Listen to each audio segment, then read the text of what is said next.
আসসালামু আলাইকুম এভরিওয়ান। আমি বর্তমানে আছি একটি কাঁঠাল গাছের সামনে এবং এই কাঁঠাল গাছটিতে কাঁঠাল ফল হয়েছে। কাঁঠাল আমাদের জাতীয় ফল। কাঁঠাল গ্রীষ্মকালীন ফল। সুন্দর এই গাছটিতে সুন্দরভাবে কাঁঠাল ধরেছে। এই কাঁঠালগুলো এখনো পরিপক্ক হয়নি, ক্রমান্বয়ে পরিপক্ক হয়ে আসবে। যেহেতু কাঁঠাল গ্রীষ্মকালীন ফল এবং কাঁঠাল আমাদের ক্ষুধা নিবারক। কাঁঠাল ফল খেলে আমাদের ক্ষুধার কিছুটা চাহিদা পূরণ হয়ে যায়। আপনারা এই কাঁঠাল ফল খাবেন, তবে এর এর যে এই যে ইয়াগুলো দেখছেন, আড়াগুলো দেখতেছেন, এগুলো গরু খাদ্য হিসেবে ব্যবহার হয়।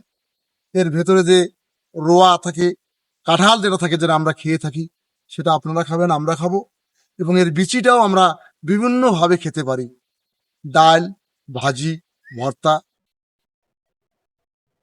মূলত কাঁঠালটি কোনো অংশই ফেলিয়ে দেওয়া হয় না, প্রতিটি অংশই আমরা ব্যবহার করতে পারি।